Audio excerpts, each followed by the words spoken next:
Hi, this is Arup from the channel Language and Literature.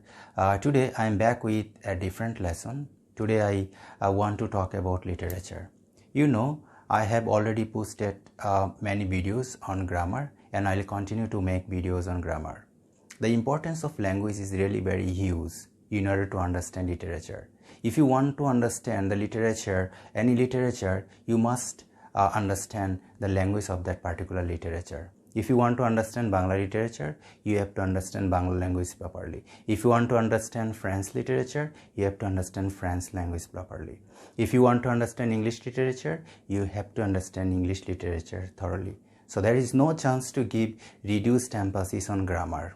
That is why I will continue making videos on grammar. At the same time, I will make videos on literature too. So today I am here to talk about literature, and it should be the introductory class of literature. And this lecture will give you answer to two questions. The first one is what is literature, and second one is why should we read literature. So let's start the class with the first one. What is literature? Anything written in language is literature. So from that perspective, what we read on our newspaper is literature. What our students read on their textbook is literature, be it physics, chemistry, biology, geology, history, anthropology, sociology, psychology, theology. Everything is literature from that perspective. But what I want to mean through this class is literature proper. What is literature proper? Literature proper refers to the work of creative imagination. At that point, of course, I should talk about what William J. Long in his famous book English Literature talks about. He says that literature has three qualities. They are artistic, suggestive, and permanent qualities. What is artistic qualities? Artistic qualities quality refers to the description of life in words in reference to truth and beauty. We can also say any kind of art tries to preserve these two things, truth and beauty. And this truth and beauty actually remain unexplored by the common people unless they are explored by some sensitive souls, what we call the poets or dramatists or any kind of creative writer. They notice this truth and beauty in some unnoticed things or person, and then they bring them and they present them in such a way that we start appreciating that. And we say, my God, we haven't noticed it earlier. Now we can see such beauty and truth in these ordinary things. And then the second quality is a suggestive quality. What is suggestive quality? Literature appeals to our mind. Literature appeals to our imagination rather than intellect. At that point, Samsulok Saidi says that only Samsulok Saidi in his book Education, Man and God says that mere collection of information is not enough. Only collecting information and reaching to any conclusion through the generalization of the information is not enough. It cannot produce the greater piece of knowledge. You of course have to observe, then you have to feel it, and then out of your feeling we can produce the great knowledge, the greater piece of knowledge. And this is only possible through by the people who have that poetic perception, who observe and then they feel and then they produce the knowledge. And this knowledge is the supreme knowledge. This is what Samsulok Saidi said in his book Education, Man and God. And then final quality is the permanent quality. Of course, this permanent quality derives from the first two, artistic and suggestive quality.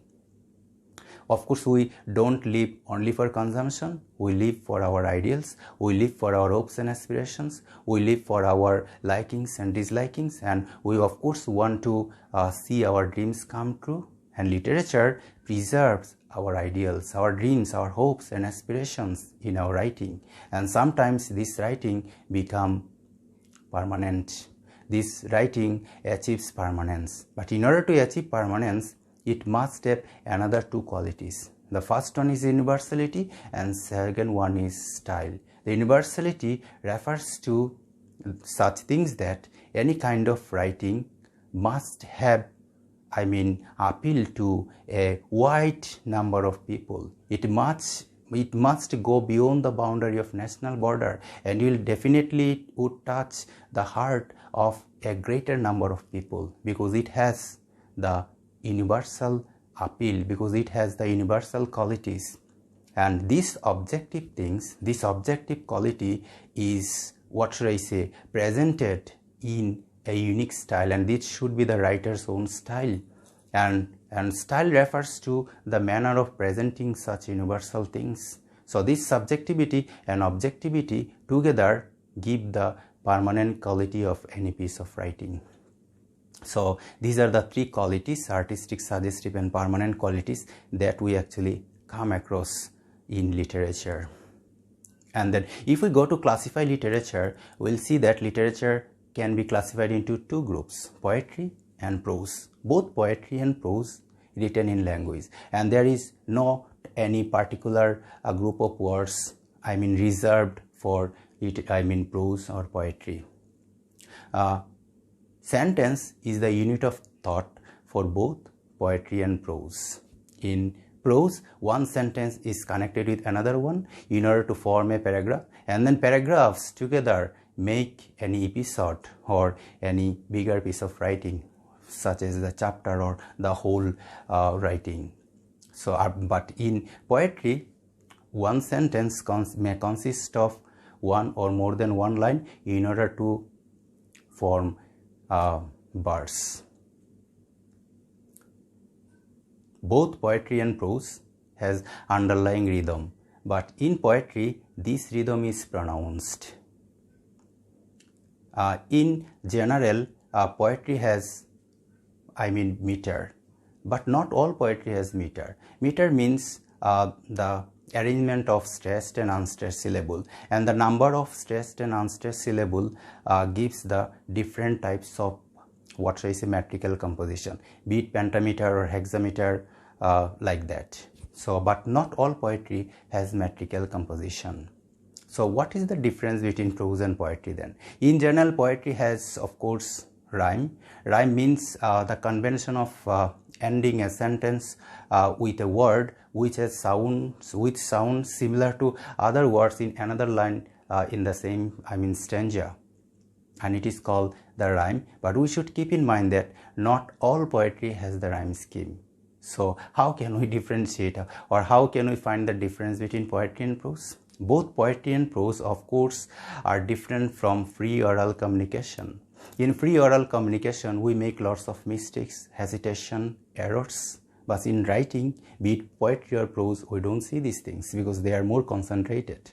But the difference lies in the fact that prose is much closer to the free oral communication in comparison with poetry. This is the fundamental difference between prose and poetry. So you have come to know what is literature. What is literature? The literature refers to the work of creative imagination. It has three qualities: artistic, suggestive and permanent qualities. And literature can be classified into two groups, poetry and prose, and these two groups can be subdivided into many groups that I will talk about later.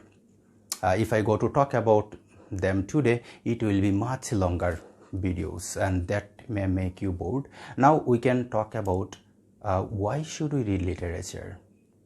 The importance of reading literature is really huge,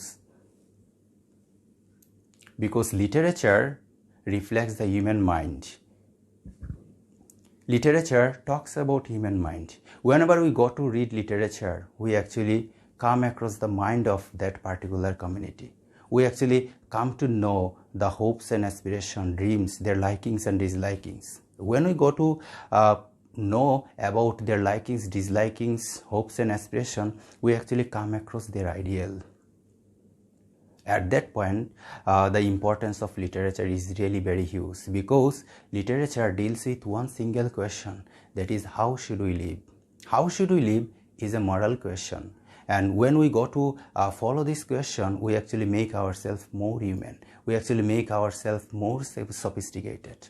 Human beings cannot live the way they want. They have to live for a better cause. And when we read literature, we actually meet the beautiful things, we actually meet the human things, we actually find the sophisticated issues. And when we read literature, we actually see the ideal worlds.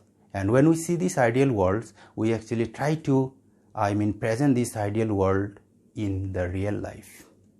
And this is how literature influences us. Samsulok Saidai again, in his book Education, Man and God, said that if science deals with the physical aspect of the world, literature deals with the inner kingdom of human being. If science can tell you everything about your body from your head to your toe, literature talks about your mind. Literature takes care of your mind. This is important because we know that it is our mind that drives our body.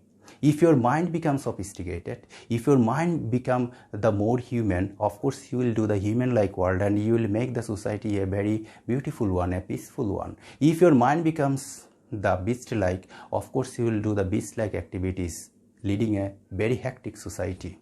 Can you remember the survival for Nazi concentration camp and what he said after the Second World War? He said that he had observed that educated doctor poisoned innocent children. Trained nurses killed the innocent infants. And the school or high school graduates shot the innocent common people. And later, he, of course, addressing the teachers, wrote a letter that he was really very doubt about the education system. And this education system is really not the good one. He said that reading, writing, arithmetic is important if it makes them human.